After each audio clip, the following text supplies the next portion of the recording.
Students, in today's session, I am going to tell you an excellent trick to understand the Ellingham diagram and to know the use of Ellingham diagram. This topic is from Metallurgy, Class 12 Chemistry. According to the thermodynamics, delta G naught is equal to delta H naught minus T delta S naught. Actually, the change in Gibbs energy concept of thermodynamics helps us in understanding the theory of metallurgical transformations. Simply to say that this delta G naught, standard Gibbs energy change, which is useful to check the spontaneity of a reaction. Is that clear, students? What is the use of this delta G? Which is useful to check the spontaneity, means whether a reaction is feasible or not, whether a reaction is spontaneous or non-spontaneous, or whether the reaction is at equilibrium conditions. We can check it by using this delta G naught. If this delta G is equal to 0, then the reaction is at equilibrium. If it is greater than 0 means positive value, greater than 0 means positive, the reaction is non-spontaneous.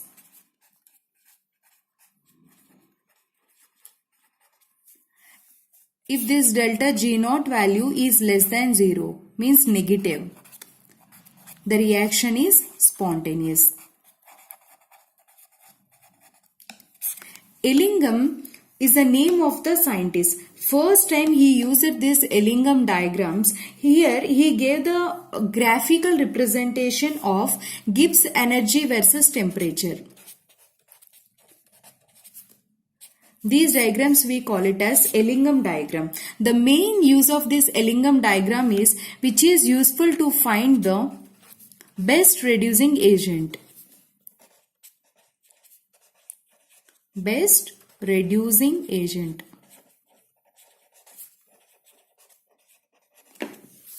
Suppose, see, to understand this, metal reacts with, which is a solid metal, reacts with oxygen, we get metal oxide.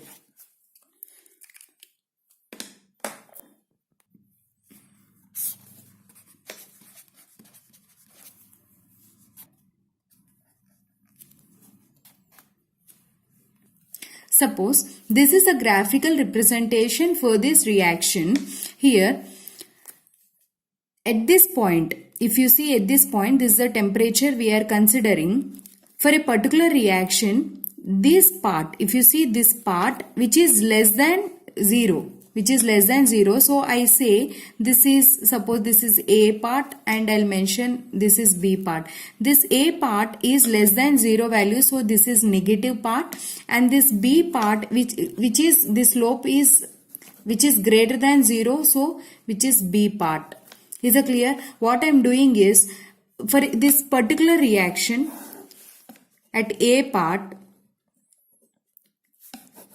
means before this point of temperature, metal reacts with oxygen and it forms metal oxide.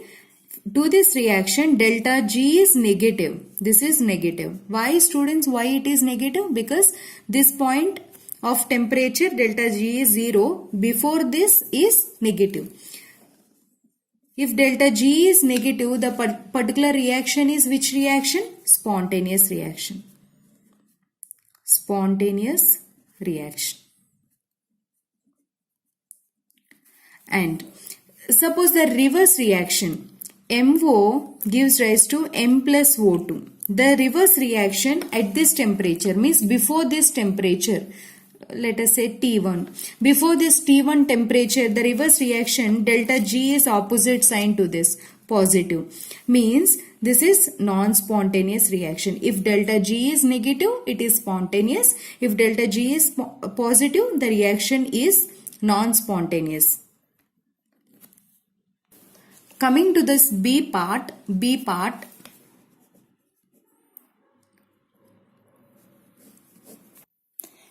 at B part, metal reacts with oxygen and it forms the metal oxide. At this after this temperature, delta G is positive, right? So So that reaction is non-spontaneous.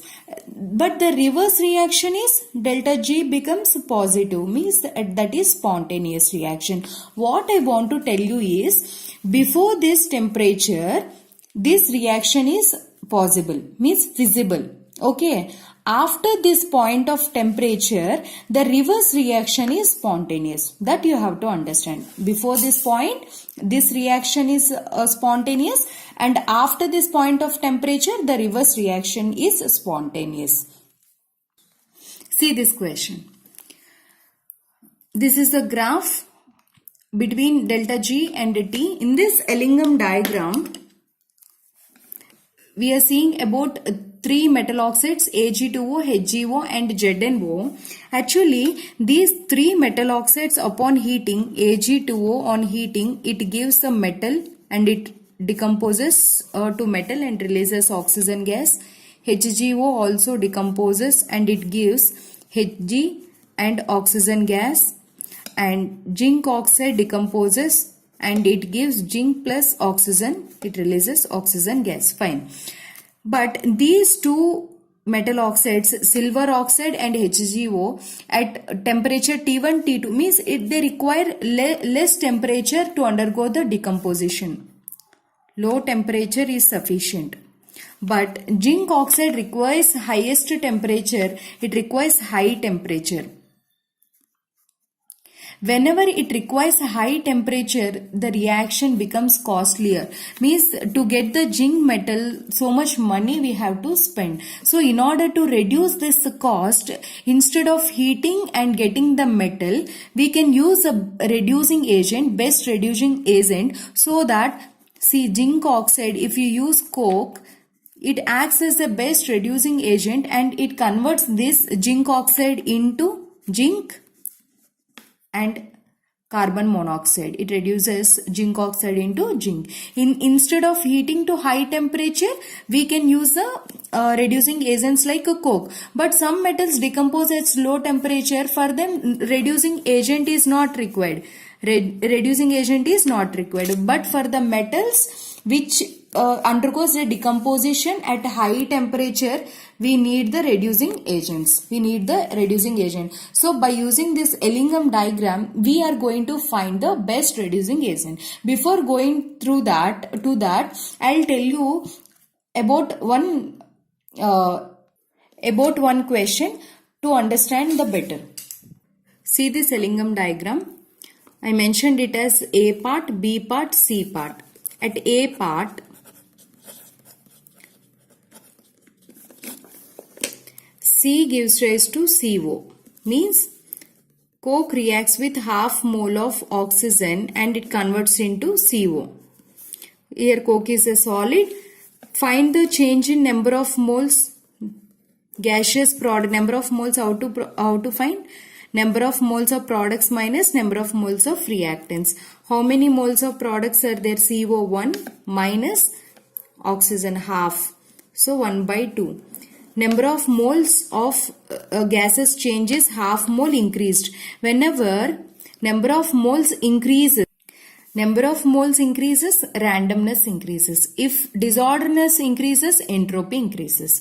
Solids, liquids and gases, if you see here, the randomness is more. So gases have more entropy. If number of moles of gases increases, entropy also increases. Then S becomes positive. Delta G minus delta H minus T delta S. S naught means standard at STP conditions. If this delta S naught increases on increasing temperature, if entropy increases, so this is positive, and if temperature also increases means this part becomes more negative. Understanding, students? This is positive, this is also increasing, means this total part becomes negative. Means from this more negative part you are removing, then delta G naught decreases. Entropy increases, Gibbs energy decreases, so that the reaction becomes spontaneous. See, delta G decreasing, that's why the graph is coming down. On increasing temperature, On increasing temperature, delta G naught is decreasing. So this is the graph we get for a spontaneous reaction. Coming to the B part, C gives rise to CO2. Solid carbon reacts with, means coke reacts with oxygen, it forms a carbon dioxide. Here the number of moles change is how much? 1 minus reactant is 1. 1 minus 1 is 0. There is no change in the number of moles. Then there is no change in the entropy. Entropy is 0. When there is no change in the entropy, delta G naught also becomes 0. There is no change on Gibbs energy. When there is no change in the Gibbs free energy, delta G is constant, it is remains same. So on increasing temperature also there is no change in the delta G. We get the graph like this and it shows that the reaction is at equilibrium condition. Is that clear? And if we already discussed, if delta G is negative means the graph we get like this. Coming to the C part. At C part, carbon monoxide reacts with oxygen, gets converted into carbon dioxide. Here number of moles of gases change is 1 minus 1 plus half. We get minus 1 by 2. Means number of moles of gas decreases. When number of moles of gas decreases, randomness decreases. Randomness of a gas decreases means the disorderliness decreases means entropy decreases. Delta S naught becomes negative. When delta S naught becomes negative, see students, delta G naught is equal to delta H naught minus T delta S. This decreases on increasing temperature. On increasing temperature. So negative, this anyway temperature increases, this is positive only. But this negative and this negative, this total term becomes positive. This total term becomes positive. This positive value plus this value, delta G naught becomes increases. It increases means it will be positive. Whenever delta G is positive, that reaction is non-spontaneous.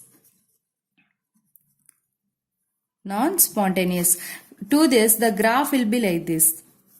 On increasing temperature, delta GF increases. Means this is also increases. It indicates that the reaction is non-spontaneous. Now let us solve few questions based on Ellingham diagram to get the more command over the concept. See this Ellingham diagram.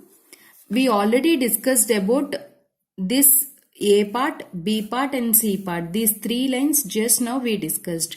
And here new more graph I gave like this, which this graph indicates that this melting means melting is indicated by just an abrupt change, which indicates that solid converts into gas and gas converts into, means solid converts into liquids, which indicates this abrupt change indicates there is a transition, phase transition. Coming to the question, zinc oxide here CO and coke, which is the best reducing agent? Both carbon monoxide and carbon acts as the best reducing agents. Out of reducing agents, out of these two, which one is the best reducing agent? That is your question. Okay, now let us see the trick. The metal oxide placed higher in the diagram can be reduced by element involved in the formation of oxide placed lower in the diagram. Suppose see here students, zinc oxide is there. This zinc oxide down one, this oxide CO or this point, suppose this point, if you see this point, this is zinc oxide, right? Zinc oxide graph, and this one, this C, it can reduce, or this carbon can reduce. Which is the best one you have to find. Give priority always to low temperature and delta G should be negative or more negative.